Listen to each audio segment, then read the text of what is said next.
नमस्ते बच्चों, आज हम पढ़ेंगे हिंदी लोक भारती 9वीं कक्षा पाठ दूसरा बिल्ली का बिलंगुड़ा। इसके लेखक हैं श्री राजेंद्र लाल हांडा। ये जो पाठ है ये हास्य कहानी है। हास्य कहानी क्या होती है? जीवन की किसी घटना का रोचक और प्रवाही वर्णन इसमें होता है। इसमें किसी सत्य का उद्घाटन होता है। हास्य कहानी में इसे हल्के फुल्के हंसी के अंदाज में प्रस्तुत किया जाता है।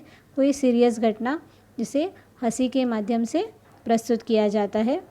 प्रस्तुत पाठ में लेखक हांडा जी ने हास्य के माध्यम से गलतफहमी के कारण, मिसअंडरस्टैंडिंग के कारण उत्पन्न हुई विशेष स्थितियों का वर्णन यहाँ पर किया है। एक समय था जब घरों में बिल्ली का आना जाना बुरा समझा जाता था। लोग पहले बिल्लियाँ नहीं पालते थे क्योंकि आपको पता है बिल्ली रास्ता काटे तो काम नहीं होता, ऐसी हमारी धारणा होती थी हमारे पूर्वजों की। सो इसके लिए घर में बिल्ली नहीं पाला करते थे। परंतु आजकल परिस्थिति के कारण पुरानी विचारधारा और परंपरा एकदम घपले में पड़ गई है, यानी उसे उलझन में पड़ गई है। वही विचार ठीक समझा जाता है जिससे काम चले। अब लेखक बता रहे उनके घर में पिछले दिनों बहुत चूहे हुए थे। उन्हें घर से निकालने के लिए बहुत सारे प्रयत्न किए गए, लेकिन उनकी कुछ न चली। आटे और अनाज के लिए लोहे के ढोल बनवाए गए, यानी आटा अनाज रखने के लिए लोहे के बर्तन बनाए गए, लेकिन यह उपाय कुछ दिनों तक कारगर रहा, यूज़फुल रहा। परंतु आग बचाकर चूहे इन ढोलों में भी घुसने लगे, लोहे के ढोलों में भी जाने लगे। अब इस समस्या पर कई मित्रों से लेखक ने परामर्श किया, चर्चा की। आखिर यह फैसला हुआ कि घर में बिल्ली पाली जाए। इस प्रस्ताव पर किसी को आपत्ति न थी, किसी को ऑब्जेक्शन नहीं था। चुनांचे एक बिल्ली लाई गई, इसलिए घर में बिल्ली आई। उसकी खूब खातिर होने लगी। घर में आपको पता है कोई जानवर आएगा, कुत्ता बिल्ली, तो बच्चे बहुत ज़्यादा खुश होते हैं। कभी बच्चे उसे दूध पिलाते, कभी रोटी देते। उसने भी विधिपूर्वक चूहों का सफाया शुरू कर दिया। विधिपूर्वक यानी ठीक तरह से उसने चूहों का सफाया शुरू किया।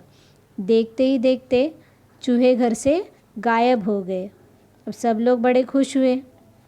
बिल्ली प्रायः मतलब हमेशा सब लोगों की थाली से जूठन ही खाती थी, बचा हुआ खाती थी, इसलिए इसका कोई खर्च भी नहीं पड़ा। मतलब उसे खिलाने के लिए बिल्ली तो चूहे खा रही थी, पर से घर में जो झूठा खाना है लोगों की थाली में से बचा हुआ ही खाती थी। सो उसके लिए कुछ अलग से खाने का खर्चा नहीं पड़ा। पर 2 महीने बाद अब वो समय आ गया जब लोग चूहों को तो भूल गए, लेकिन बिल्ली से तंग आ गए। लेखक ने सोचा चूहे तो खाली अनाज ही खाते थे, कम से कम परेशान तो नहीं करते थे। यह बिल्ली खाने में भी कम नहीं है और लोगों को तंग भी करती है। अब उसके प्रति लेखक का और उसकी फैमिली का व्यवहार बदल गया। आपको पता है कुत्ता जब उसकी थाली में जब तक खाना नहीं डाला जाता वो खाने में मुंह नहीं लगाएगा। कितना भी आजू बाजू में पड़ा होगा खाना, उसे मुंह नहीं लगाता है। बट बिल्ली आपकी थाली में से भी वो खाना छीनकर खाएगी। आपने अगर घर में ढककर कुछ रखा है खाना, दूध या कोई ऐसी चीज़ें, तो उसे चुरा कर खाती है। अब बिल्ली ऐसे परेशान करने लगी तो उसके प्रति लोगों का व्यवहार भी बदल गया। बिल्ली भी कम समझदार जानवर नहीं। जो शेर के काबू में नहीं आई वह हमसे मात कैसे खा जाते। अब उसने भी अपना रवैया तरीका बदल दिया। पहले वो लोगों के आगे पीछे, लेखक उसकी फैमिली के आगे पीछे करती थी, अब उसकी बजाय वो रसोई के आसपास कोने में दुबक कर बैठ जाती थी। जब मौका मिले तो मज़े से जो जी में आता था खाती थी। इस तरह चोरी करते हुए बिल्ली कई बार पकड़ी गई। एक दिन सुबह उठते ही जब लेखक रसोई में कुछ लेने गया, तब उसने देखा कि कढ़े हुए दूध का दही जो रात को बड़े चाव से जमाया गया था, दही जो जमाने के लिए रखा था, बिल्ली उसे खूब मज़े से खा रही है। अब चिंता होने लगी कि बिल्ली से कैसे पीछा छुड़ाया जाए। लेखक का नौकर अमरू बहुत ही होशियार है।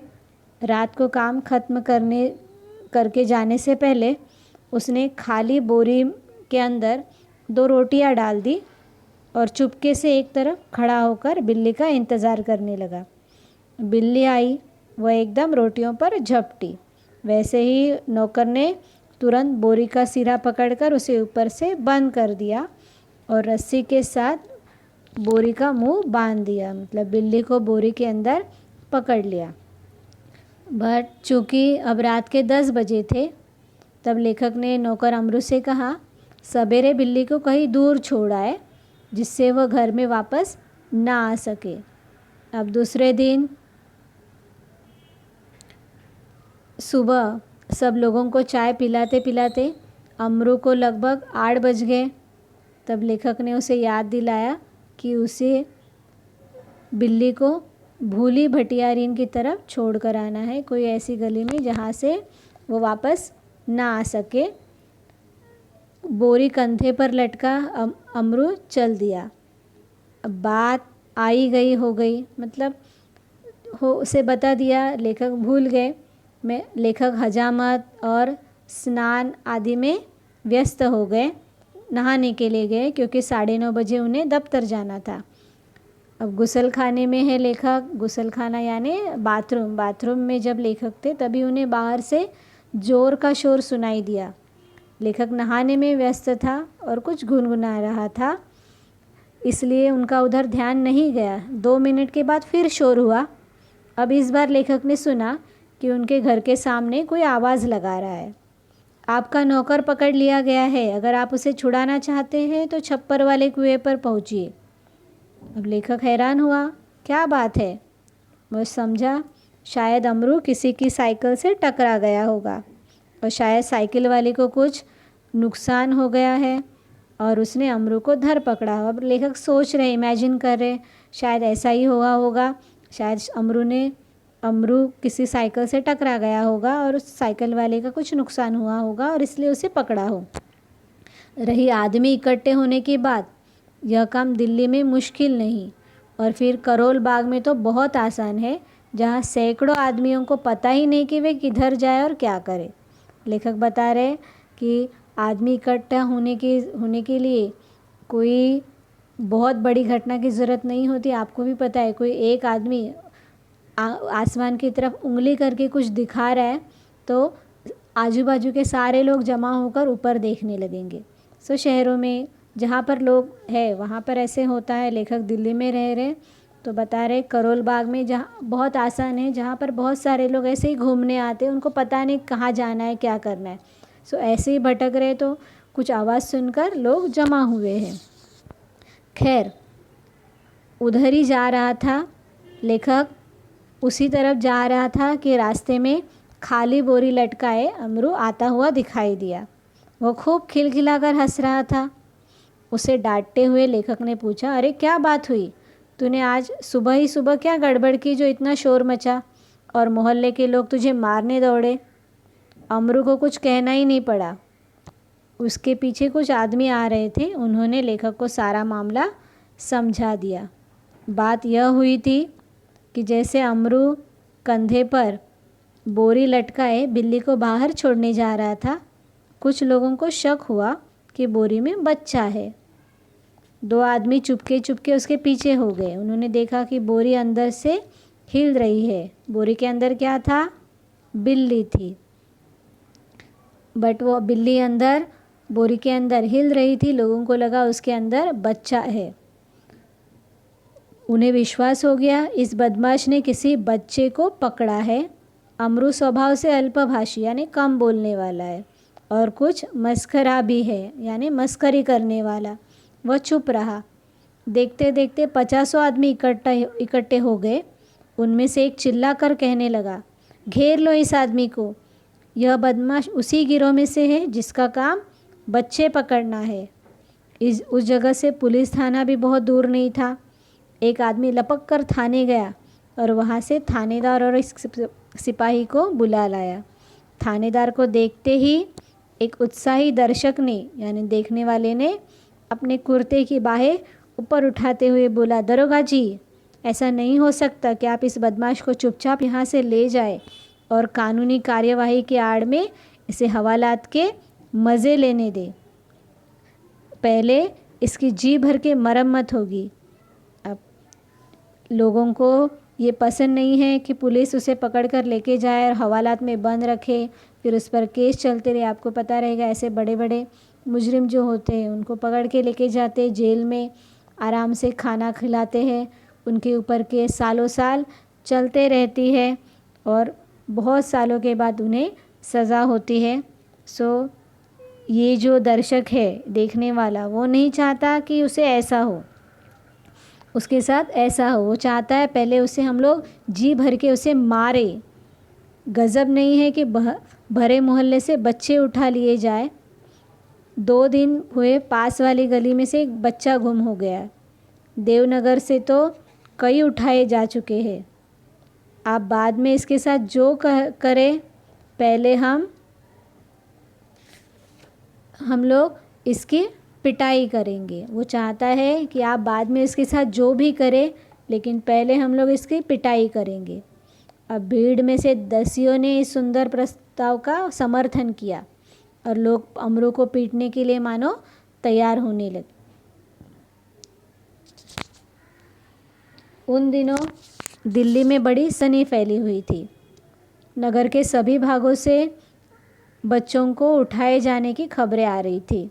उस समय ऐसा दिल्ली में चल रहा था। 1-2 बार पत्रों में यह छपा था, पत्रों में यानी न्यूज़पेपर में भी यह छपा था कि जमुना के पुल पर कुछ आदमी पकड़े गए जिन्होंने बोरियों में बच्चे बंद किए हुए थे। स्कूलों में बच्चे बहुत सावधानी से लाए जाते थे। पार्कों में और बाहर गलियों में बच्चों का खेलना कूदना बंद हो चुका था। दिल्ली नगर पालिका और संसद में इसी विषय पर अनेक सवाल जवाब हो चुके थे। इसलिए इस मामले में राजधानी के सभी नागरिकों को दिलचस्पी थी। अब आश्चर्य इस बात का नहीं कि लोगों ने अमरू पर संदेह क्यों किया, बल्कि इस बात का था कि उन्होंने अभी तक उसकी मार पिटाई शुरू क्यों नहीं कर दी। वातावरण में सनसनी और तनाव की कमी न थी। ऐसी कोई नॉर्मल घटना नहीं है, तभी दिल्ली में ऐसी सनसनी फैली हुई थी। नगर के सभी प्रदेशों से, जगहों से बच्चों को उठाए जाने की खबरें आ रही थी। स्कूलों में बच्चों को सावधानी से लेकर जाया करते थे। बच्चों का खेलना भी बंद हो गया था। सो वातावरण में पहले ही सनसनी थी, तनाव था। सो लोगों ने उस पर संदेह किया। लेखक सोच रहे अभी तक उन्होंने मार पिटाई शुरू कैसे नहीं की। अगर थानेदार और पुलिस का सिपाही वहाँ न होते तो अब तक अमरू पर भीड़ टूट पड़ी होती। थानेदार ने आते ही अमरू की कलाई पकड़ ली और पूछा, बोल, यह बच्चा तूने कहाँ से उठाया है और इसे तू कहाँ लेकर जा रहा है? बता, कहाँ है तेरे और साथी? आज सबका सुराग लगा कर ही हटूँगा। अमरू अब तक तो दिल में हंस रहा था, मगर थानेदार की धमकियों से कुछ घबरा गया। दबी आवाज़ में थानेदार से बोला, सरकार, मैंने किसी का बच्चा नहीं उठाया, न मैं बदमाश हूँ। मैं तो भले घर का नौकर हूँ, रोटी चौका करता हूँ और अपना पेट पालता हूँ। अब तक तो अमरू मज़े ले रहा था, मस्खरे स्वभाव का था, लोग परेशान देखकर खुश हो रहा था। लेकिन अब जब थानेदार की बातों से वह डर गया। जो आदमी थानेदार को बुलाकर लाया था क्रोध में आकर बोला, क्यों बकता है बे? दरोगा जी, ऐसे नहीं मानेगा यह। 2-4 बेत रसीद दीजिए, 2-4 उसको मारिए। दरोगा ने बगल से निकालकर बेत यानी स्टिक अपने हाथ में ली ही थी। अमरू नम्रतापूर्वक झुका और बोला, सरकार, आप जितना चाहे मुझे पीट ले, पहले यह तो देख ले कि इस बोरी में है क्या। हुक्म हो तो चलिए थाने चले। यद्यपि थानेदार इस बात पर राज़ी हो गए थे, पर भीड़ कब मानने वाली थी। अब थानेदार उसे थाने में लेकर जाने वाले थे, बट लोग अब नहीं मानने वाले थे। लोग चिल्ला उठे, हरगिज़ नहीं, ऐसा कभी नहीं होगा। हम सब इस आदमी की बदमाशी के गवाह हैं, मामला कभी दबने नहीं देंगे। थानेदार डर गए कि उनकी नीयत पर लोगों को शक हो रहा है। थानेदार उसे थाने लेके जाना चाहता है, बट लोग लेके नहीं जाने दे रहे। उन्हें थानेदार की नीयत पर शक है। शायद थाने में लेके जाकर थानेदार इस मामले को रफा दफा कर देगा, लोगों को रिश्वत लेकर छोड़ देगा। अब थानेदार डर गए, लोग उन पर शक कर रहे हैं। तो उन्होंने अमरुद से कहा, अच्छा बोरी को नीचे रखो, इसका मुंह खोलो। अमरुद शांतिपूर्वक नीचे बैठ गया और धीरे से उसने बोरी का मुंह खोला। जैसे ही बोरी का मुंह खुला, बिल्ली का बिलुंगड़ा छलांग मारते हुए एक तरफ भाग गया और लोग देखते ही रह गए। थानेदार को की भी समझ में न आया कि अब क्या करे। अब वे भी, थानेदार भी परेशान हो गए। अब उन्हें समझ में नहीं आ रहा था कि क्या करे। वे थाने की तरफ मुड़ा और एक तांगे वाले की पीठ पर बेत मारते हुए बोला, जानते नहीं कि रास्ते में तांगा खड़ा नहीं करना चाहिए। इस प्रकार अपनी झेप मिटाने का यत्न करते दरोगा जी चले गए, एक तरह से। और अमरू हंसता हुआ घर वापस आ गया।